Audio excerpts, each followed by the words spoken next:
నమస్తే, welcome to our channel. నేను మీ journalist Anil. గతంలో గద్దరన్న ఒక పాట పాడడం జరిగింది. అప్పుడున్న సిచ్యువేషన్ ప్రకారం ఆడపిల్లలు పుడితే ఆ ఇంటి కుటుంబ సభ్యులు అంటే అత్తమామలు కావచ్చు, ఆ ఆడబిడ్డలు కావచ్చు, లేదంటే ఆ భర్త కావచ్చు, ఏ విధంగా చూసేవాళ్ళు అనేటువంటి నేపథ్యంలో వాటిని చూసినటువంటి గద్దరన్న ఒక మంచి పాట పాడిండు. నిండు ఆ మాసా నాడు ఓలచ్చా గుమ్మాడి, ఆడబిడ్డ పుట్టినాదో ఓలచ్చా గుమ్మాడి, అత్త తొంగి చూడాలేదు ఓలచ్చా గుమ్మాడి, మొగుడు ముద్దాడారాలే ఓలచ్చా గుమ్మాడి అంటూ ఒక బ్రహ్మాండమైన పాట పాడు. అంటే ఈ పాట ఏదైతుందో అప్పటి పరిస్థితులకు అద్దం పట్టేది. ఆ టైంలో ఆ విధంగా ఉండేది అన్నట్టు.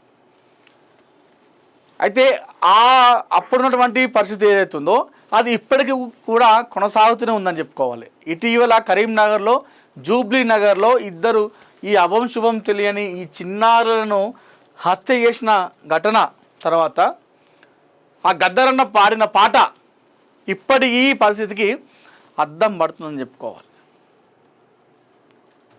ఇది జరిగి ఇప్పటికీ 3 రోజులు కావస్తున్నా కూడా, 3 రోజులు గడిచిపోయినప్పుడు కూడా ఆ వార్త తెలిసిన వాళ్ళు ఇప్పటికి కూడా ఈ పిల్లల్ని మర్చిపోలేకపోతున్నారు.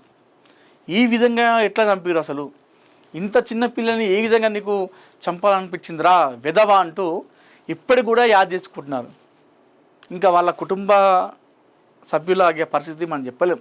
ఆ కన్న తల్లి గుండె కోత, కడుపు కోత, ఇక అది వర్ణాతీతం అని చెప్పలేం. సో ఈ ముక్కు పచ్చలారని ఈ కవల పిల్లల విషాద ఘటన ఏదైతుందో దీనికి సంబంధించినటువంటి ఇంకా సంచలన విషయాలను ఈరోజు కరీంనగర్ సిపి గౌస్ అలం కరీంనగర్ పోలీస్ కమిషనరేట్ పరిధిలో ఈరోజు మీడియా సమావేశం ఏర్పాటు చేసి చెప్పడం జరిగింది. ఈ మీడియా సమావేశం తర్వాత మొన్న ఏ విధంగా అయితే మనం ఆ చిన్నారులను చంపాడని చెప్పేసి, ఆ తండ్రి చంపాడని చెప్పేసి మనం ఎంత బాధపడ్డామో, ఎంత వాని మీద మనం కోపం చూపించినామో, ఈరోజు పోలీసులు సిపి ఈ ఘటన పైన మీడియా సమావేశం ఏర్పాటు చేసిన తర్వాత ఆ కోపం అనేది ఇంకా బ్లడ్ ఇట్లా బాయిల్ అయిపోతుంది ఆ సిపి మాట్లాడుతుంటే ఈ ఘటన గురించి. ఏదైతే మనం అట్లా ఉండదు, వాడే సైకోగాడు, వాడు ఒక్కడే చేసి ఉంటాడు అని చెప్పేసి మనం అనుకున్నాం. వేరే వాళ్ళు కూడా ఉండొద్దు, ఎందుకంటే చిన్నారులను చంపాలని చెప్పేసి ఇంకా వేరే వాళ్ళు ఎందుకు అనుకుంటారని చెప్పేసి అనుకున్నాం. వేరే వాళ్ళు కూడా ఉండరు, వాడే సైకోగాడని చెప్పేసి అనుకున్నాం. కానీ ఈ కుట్ర వెనకాల, ఈ చిన్నారుల హత్య వెనకాల వాడు ఒక్కడే కాదు, వాని తల్లిదండ్రులు కచ్చు శ్రీశైలం గాడి అమ్మా నాన్నతో పాటు వాని తమ్ముడు కూడా ఇందులో భాగస్వామ్యమే. మొత్తం 4, ఒక్కడు కాదు 4. 2 చిన్న పిల్లల కోసం, ప్రపంచం అంటే ఏంటో తెలియని 2 చిన్న పిల్లల కోసం 4 పగ పెంచుకున్నారు, 4 కుట్ర పన్నారు. ఈ చిన్న పిల్లల కోసం, ప్రపంచం అంటే ఏంటో తెలియని ఈ 2 పసిపిల్లల కోసం 4 కుట్ర పన్నారంటే అర్థం చేసుకోండి. సమాజం ఎటుపోతుంది, ఏ సమాజంలో మనం ఉన్నామని చెప్పేసి మనకు అర్థం చేసుకోవాలి ఇప్పుడు ఈ ఘటన చూసిన తర్వాత. కచ్చు శ్రీశైలం అనే వ్యక్తి కరీంనగర్లోని జూబ్లీ నగర్ దగ్గర ఉంటాడు. అదే విలేజ్ వాంది. కరీంనగర్ మానకొండూరు మండలం లక్ష్మీపూర్కి చెందినటువంటి మౌనికతో 4 గంటల కింద పెళ్ళయింది. పెళ్ళైనప్పటి నుండి వీడు కచ్చు శ్రీశైలం గాడు, అదేవిధంగా వాని అమ్మ నాన్న కచ్చు లావణ్య, కచ్చు అశోక్, అదేవిధంగా కచ్చు శ్రీశైలం గాడి తమ్ముడు, వాడి పేరు ఏదో ఉంది, వాడు కూడా ఈ నలుగురు కలిసి టార్చర్ చూపించేవాళ్ళట మౌనికకి. ఎప్పుడైతే ఈ కవల పిల్లలు పుట్టిరో, ఈ కవల పిల్లలు పుట్టిన తర్వాత అటు కచ్చు శ్రీశైలం గాడు, కచ్చు లావణ్య, కచ్చు అశోకు, అదేవిధంగా ఈ శ్రీశైలం గారి తమ్ముడు, ఈ 4 కలిసి నరకం చూపించిరట మౌనికకి. నరకం చూపించిరట. నువ్వు ఆడదాని కన్ను, ఆడోళ్ళం కన్ను అని చెప్పేసి నరకం అంటే ఏంటో స్పెల్లింగ్ రాపించిరట ఆ మహిళకు, అదేవిధంగా పిల్లలకి. ఈ పిల్లలని ఆ చెత్త నా కొడుకు, ఆ కచ్చు శ్రీశైలం గాడు ఈ పిల్లలని నా బిడ్డలను చూడకుండా, నా బిడ్డలు కదా, ఎంతైనా అవునన్నా కాకపోయినా, నాకు ఇష్టం లేకపోయినా వీళ్ళు నా బిడ్డలే అని చెప్పేసి వాడు అనుకోలేదు. ప్రతిరోజు పండుగ వేయాల్సిన తర్వాత ఎంత దారుణంగా ఉంటే అంత దారుణంగా కొట్టేవాడట. ప్రతిరోజు కొట్టేవాడట. ఆ కోపం ఆడపిల్లలు ఉట్టిరని చెప్పేసి ఈ ఇద్దరు పిల్లల మీద ఆ ప్రతాపం చూపెట్టాడట. ప్రతిరోజు కొట్టాడట. ఈ శ్రీశైలం గాడు ఎప్పుడైతే ఇంటికి వస్తాడో ఆ బండి సప్పుడు కాగానే వీళ్ళిద్దరు పిల్లలు వెళ్ళి దాక్కునే వాళ్ళట తలుపు చాటున. మా నాన్న వస్తుండు కొడుతున్నానని చెప్పేసి. అరే నాన్న అంటే నాన్న వస్తుండని తెలియగానే పరిగెత్తుకుంటూ బయటకు ఎదురు రావాలరా. నాన్న వస్తుండంటే చిన్నపిల్లలు ఎదురు ఉరికి రావాలి, ఎదురుగా రావాలి. అది కానీ ఇక్కడ అది కాదు జరిగింది. శ్రీశైలం అనేటోడు వీడి తండ్రి, వీళ్ళ పిల్లల తండ్రి వస్తుండని తెలియగానే ఈ ఇద్దరు పిల్లలు, చిన్న పిల్లలు లోపలికి వెళ్ళి దాక్కునేవారట. అంటే అర్థం చేసుకోండి ప్రజలారా, వాడు ఎంత సైకోగాడు, వాడు పిల్లలకి ఏ విధంగా నరకం చూపెట్టాడు, ఎంత దారుణంగా కొట్టాడో అర్థం చేసుకోవచ్చు. ఆ దెబ్బలు చిన్నపిల్లలు అయినప్పటికీ కూడా ఆ కొట్టే దెబ్బలు తాళలేక వాళ్ళు రోజు దాక్కునేవాడట. వాడు తండ్రి వస్తే, ఆ కచ్చు శ్రీశైలం గాడు వస్తే. ఇంకా దారుణమైన ఘటన ఏంటంటే ఆ మొన్న ఏవైతే అయిందో ఆ చంపిన ఘటన దగ్గర ఈ నలుగురు అనుకున్నారట కచ్చు శ్రీశైలం, వీళ్ళ పాపల తండ్రి కచ్చు శ్రీశైలం, అదేవిధంగా వాన అయ్య కచ్చు అశోక్, వానమ్మ కచ్చు లావణ్య, అదేవిధంగా వాని తమ్ముడు, ఈ నలుగురు అనుకొని ప్లాన్ వేసుకున్నారట చంపాలని చెప్పేసి. ప్లాన్ వేసుకొని చెప్పగానే వీడు ఆ రోజు ఆ పిల్లల్ని ప్లాన్ ప్రకారమే బావి దగ్గర తీసుకుపోయిన తర్వాత అక్కడ మాట్లాడుకుంటూనే ఇద్దరిని తోసేసిండు. ఇక్కడ అసలైన ట్విస్ట్ ఉంది, ఇంకా దారుణమైన ట్విస్ట్. ఆ తోసేసిన తర్వాత ఒక పాప మొత్తం మునిగిపోయింది, ఇంకొక పాప మునగకుండా కాస్త ఎడ్జ్లో ఉందంట. ఇట్లా తేలుకుంటా ఆమె ఒడ్డుకు వచ్చే ప్రయత్నం చేసిందంట. మరి ఆ చిన్న బిడ్డకు చూడు ఎంత 3 సంవత్సరాలు 3.5 సంవత్సరాలు ఉంటాయి కావచ్చు, అయినప్పటికీ కూడా బావిలో పడ్డా కూడా ఆమె ఆ పాప ట్రై చేసిందంట, ఆ ఒడ్డుకు వచ్చే ప్రయత్నం చేసిందంట. ఇది చూసిన తర్వాత ఆ కచ్చు శ్రీశైలం గారు ఏం చేసింది చెప్పాలా, నీళ్ళలో దునికిందంట.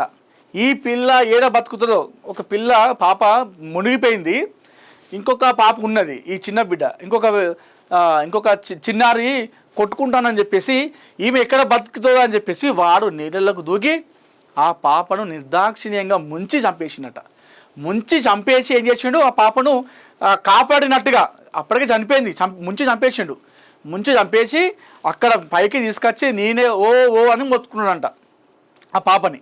అంటే ఆ మొత్తుకున్న సౌండ్ చూసి అందరూ ఉరికొచ్చినాడు. ఏమైందంటే నా బిడ్డలు ఇద్దరు పడ్డరు, నా బిడ్డను కాపాడుకున్నా కానీ నాకు దొరకలేదు, మస్తు ట్రై చేసిన అని చెప్పేసి అరిచిందంట. అప్పటికే వాళ్ళందరూ తెలుసు వీని కథ, ఎందుకంటే గతంలో ఆడబిడ్డలు ఉన్నారని చెప్పేసి ఊగా టార్చర్ చూపిస్తాడు, ఆ ఊరు మొత్తం పంచాయతీ అయింది, ఈ మొత్తం తెలుసు, వాళ్ళు నమ్మలేదు. ఈ ఎంత కథ జరిగింది. నేను ఎన్ని రోజులు వాడే కావచ్చు అనుకున్నా, సైకో వాడు ఒక్కడే అనుకున్నా. ఇంకా పేరెంట్స్ కూడా మనవరాలను ఏ విధంగా మీకు చంపుకోవాలనిపించిందిరా, మనవరాలను ఏ విధంగా చంపాలనిపించింది. ఈరోజు ఆ నిందితులను పోలీసుల ముందు హాజరుపరిచారు. చూడుర్రి, ఇంకా వీళ్ళే సిపి ఈరోజు వాళ్ళని హాజరుపరిచాడు.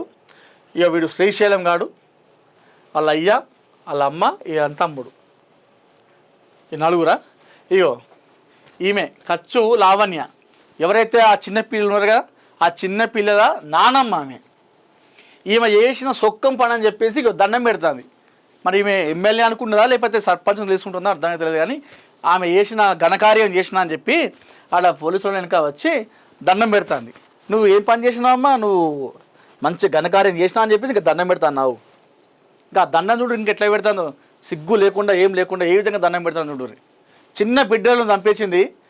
నిన్ను కూడా లావణ్య, మనం మాట్లాడుకోవద్దు దయచేసి, తప్పు, కానీ నేను ఎమోషన్ ఆపుకోలేక మాట్లాడుతున్నా. కచ్చు లావణ్య, నీ అయ్య కూడా నిన్ను గిట్లనే అనుకుంటే, నీ అయ్య కూడా, ఈ కచ్చు లావణ్య నీ అయ్య కూడా నువ్వు ఆడే విధానం చెప్పేసి అప్పుడు అట్లా అనుకుని నిన్ను అట్లనే చేస్తే చంపేస్తే ఈరోజు ఈ శ్రీశైలం అంటూ ఉట్టడోడా అని అడుగుతున్నా. ఈ కచ్చు లావణ్యను నేను అడుగుతున్నా, నీ అయ్య కూడా ఇదే విధంగా నాకు బిడ్డ పుట్టిందని చెప్పేసి నిన్ను అదే రోజు చిన్నప్పటి నేను చంపేస్తే నీకు ఈ శ్రీశైలం అంటాడు పుట్టేటోడా ఈరోజు ఇదంతా పనిచేసేటోడా? ఏ సమాజంలో ఉన్నారు నాయన? కొడుకు చక్కగా లేకపోతే బుద్ధి చెప్పుకోవాలి, కానీ ఆడోళ్ళు పుట్టారని చెప్పేసి వీళ్ళు కూడా అది చేసిరట, పురమాయించిరట, చంపేద్దామని. ఈ మొగల కంటే పోనీ ఆడదానికైనా ఉండద్దా? ఆడదా గాడిదా? ఈ ఖర్చు లావణ్య ఆడదా గాడిదా? నువ్వు ఒక ఆడదాన్నవి కదా, ఏ విధంగా ఇద్దరు ఆడబిడ్డల ఉసురు తీసుకున్నావు? ఇప్పుడు ఏం సాధించారు మీరు? ఏం సాధించారు? ఇప్పుడు ఇంత చేసారు, సమాజం మొత్తం మిమ్మల్ని చీత్కరించుకున్న తూ అని ఉంచుతుంది మీ మీద. రేపటి రోజున మీరు కనిపిస్తే మిమ్మల్ని కొట్టి చంపుతారు బయట, జైల్లో పడితే అయిపోయా. సమాజం మిమ్మల్ని గుర్తిస్తుందా? మీ సుట్టపోవడన్న మీ దగ్గరికి వస్తాడా? ఇప్పుడు కనీసం మీ సుట్టపోవడం అన్న దగ్గరికి వస్తాడా? ఇంక పెళ్లి కాలేదట అంత చిన్నోనికి, ఈ శ్రీశైలం కానీ తమ్ముడికి పెళ్లి కాలేదట. ఇంకెవరన్నా పిల్లని ఇస్తారా? ఇటువంటి కథలు చేసినాక ఇంకెవరన్నా పిల్లని ఇస్తారా? ఏం జరుగుతుంది? చిన్న బిడ్డల ప్రాణం ఏ విధంగా తీయాలనిపించిందా మీకు అసలు? ఈ నలుగురిని నడి రోడ్డు మీద ఉరి తీయాలి కదా, నరికి చంపాలి కదా అనేది అందరూ కామెంట్స్ చేస్తూ ఉన్నారు సోషల్ మీడియా వ్యాప్తంగా కూడా. వీడికి మానం ఉండద్దా? ఈ తాత అంటానికి, ఈ శ్రీశైలంగాని అయ్యకు వీడు ఏ విధంగా అరే అద్దురా ఆడోళ్ళు మొగోళ్ళు ఎవరైతేందిరా పుట్టిదని చెప్పేసి చెప్పాలి. కానీ ఇంకా ఏ బతుకులు రవి? ఇంకే కాలంలో ఉన్నారా మనం? ఇంకే కాలంలో ఉన్నాం మనము? మొగోళ్ళు ఊడితే ఆడోళ్ళు ఊడితే వేరింటికి పోతారు, వాళ్ళు చదివియద్దు, లక్షలు పెట్టద్దు, కట్నం ఇవ్వాలి. అదే మొగడు ఊడితే చదివిపిస్తే మంచి చదువుతాడు, మనల్ని చూసుకుంటాడు, ఆయనకి నెల జీతం అయితే మనల్ని చూసుకుంటాడు, కట్నం కూడా వస్తుంది. అమ్మాయి ఏం రోజులు! ఏం బతుకుతున్నావు రా నాయన? ఏం బతుకుతున్నారు ఇవి? ఇంకా అదే చంద్రుని మీద కాలు పెట్టే రోజులు రా ఇవి. చంద్రుని మీద పోయి బతుకుతారు, పోయి అక్కడ కూడా బతకచ్చా లేదా అనేది పోయి రాకెట్లో పోయి చూసుకొని వస్తారు. ఇప్పుడు అంత ట్రెండింగ్లో ఉన్నాం మనం, టెక్నాలజీలో అంత ముందుకు పోయినాం రా నాయన. ఇంకా బిడ్డలు పుట్టుడు, కట్నాల కోసం బిడ్డల్ని చదువుకపోయాడు. ఏ కాలం రా? ఏం హత్యలు రేవి? చిన్న పిల్లలు ఏం చేసిర్రా నాయన మిమ్మల్ని? దయచేసి పోలీసు వ్యవస్థ కానివ్వండి, అదేవిధంగా కోర్టులు కానివ్వండి, ఈ నలుగురు చేసినటువంటి పని మామూలు విషయం కాదు. మామూలు విషయం కాదు. ఇది కేవలం ఒక కుటుంబానికి సంబంధించినటువంటి విషయం కాదు. ఇది ఒక కుటుంబంలోని విషాద ఘటన కాదు. ఇది ఆ చిన్నారుల తల్లి మౌనిక ఒక్క కడుపు కోత కాదు. ఇది మొత్తం సమాజానికే అద్దం పట్టే ఘటన. ఇలాంటి ఘటనలు జరిగినప్పుడు ఇది మొత్తం ఓవరాల్గా సమాజం పైన ఇంపాక్ట్ చూపిస్తుంది. కాబట్టి ఇలాంటి నిందితులకు కఠినంగా శిక్షించాలని చెప్పేసి మనస్ఫూర్తిగా మేము కోరుకుంటున్నాం. వీళ్ళు ఎట్టి పరిస్థితుల్లో బయటికి రావద్దు. దాంతో పాటుగా అట్లా అని చెప్పేసి వీళ్ళు ఎసొంటోళ్ళు అంటే వీళ్ళు లోపల ఉంచినా కూడా అబ్బా 3 పూటలు తిండి పెడతారు కదా అని చెప్పేసి ఉండే బాపతగాలే అనిపిస్తుంది నాకు. ఎందుకంటే ఇప్పుడు ఆడబిడ్డలు ఉంటారని చెప్పేసి ఆ చిన్న పిల్లని చూడకుండా చంపేసిరంటే వీళ్ళు అంత మొండోలేగా ఉంటారు. అబ్బా చంపుతలేరు, కొడతలేరు, తిడతలేరు, మంచిగా ఉంచుకున్నారు, 3 పూటలు తిండి పెడతారు, ఇంకేం కావాలరా అనుకుంటోళ్ళు ఈ బాపతగాలు వీళ్ళు. అసొంటి బాపతగాలు వీళ్ళు. వీళ్ళను కాళ్ళు చేతులు విరగొట్టాలి. ఎట్లా అంటే కాళ్ళు చేతులు విరగొట్టి రోడ్డు మీద విడిచిపెట్టాలి. బయట భిక్షాటన చేసుకుంటారు చూసినా అట్లా అంటే బతకలేక చావలేక ఆ విధంగా ఉంటే వీళ్ళకు అర్థమవుతుంది ఆ చిన్నారులు పడ్డ మనోవేదన. ఆ చిన్నారులు చనిపోయేటప్పుడు ఆ నీళ్ళలో మునిగినప్పుడు ఆ బిడ్డలు ఎంత చెప్పాలంటే నాకు ఇది మనసు రావట్లేదు, మాటలు రావట్లేదు. నాకు ఇలా కలిసి వేసిన ఘటన ఏంటంటే ఇద్దరిని చూసేయడమే అది కలిసి వేసిన ఘటన. అంటే ఒక పాప కంప్లీట్గా మునిగిపోయిందట, ఇంకొక పాపం ఆమె బతకాలని చెప్పేసి ఆమెకి ఏమనిపించిందో మరి 4 సంవత్సరాలే ఆ బిడ్డకి. కానీ అంటే ఒడ్డుకొచ్చే ప్రయత్నం చేసినాడు కొట్టుకుంటా ఈ పాప ఎక్కడ బతుకుతుందో అని చెప్పేసి వాడు నీళ్ళలోకి దునికి ముంచి చంపినట. వీడు ఎట్లా మనిషి అని చెప్పాలి. వీళ్ళు ఉన్న వాళ్ళు ఎవ్వరు కూడా మనుషులు కాదు, వీళ్ళు మనుషులే కాదు, రాక్షస గడియలా పుడతారు అని చెప్పేసి అంటారు చూసినా మన వాళ్ళు పెద్దోళ్ళు. అవి అస్సంటి గడియలా పుట్టినాడు వీళ్ళు. దానికి కరెక్ట్గా నిర్వచనం వీళ్ళే అని చెప్పుకోవాలి. రాక్షస గడియలో పుట్టిరని చెప్పేసి కొంతమంది చెప్తారు. ఆ పుట్టిన వాళ్ళు ఈ కచ్చు శ్రీశైలం గాడు, కచ్చు లావణ్య, కచ్చు అశోకు, అది ఇంకొకటి ఉన్నాడు వాడు బద్మాష్ కానీ పేరు తెలియదు. కాదురా భయ్ శ్రీశైలంగా నీకేం అవసరం రా? మన శ్రీశైలం తమ్ముడు సారీ శ్రీశైలం గారి తమ్మునికి నీకేం అవసరం రా? వాళ్ళు పెళ్లి చేసుకున్నాడు, అయిపోయింది, వాళ్ళు పిల్లలు పుట్టుకున్నారు, నీకేం అవసరం రా ఆడపిల్ల పుట్టని చెప్పేసి నువ్వెందుకు రా వాళ్ళ సంవత్సరాలు దొరికినావు? శ్రీశైలం గారి తమ్ముడికి వీనికెందుకు? వీని పెళ్ళే కాలేదు, వీనికేందంతా అది? సో ఏది ఏమైనప్పటికీ కూడా గద్దరన్న పాడిన పాట, గద్దంలో ఆడపిల్లలు ఉడితే సమాజం ఆ ఆడపిల్లల్ని ఏ విధంగా చూసేది, ఆ ఆడపిల్ల కన్న తల్లిని ఏ విధంగా చూసేటువంటి ఒక పాట రాయడం జరిగింది. నిండు ఆ మాసనాడు ఓ లచ్చా గుమ్మాడి, ఆడబిడ్డ పుట్టినాదో ఓ లచ్చా గుమ్మాడి, మొగుడు ముద్దాడారాలే ఓ లచ్చా గుమ్మాడి, అత్త తొంగి చూసి పోలే ఓ లచ్చా గుమ్మాడి. ఈ పాటకు అద్దం పట్టింది ఈ ఘటన అని చెప్పుకోవాలి.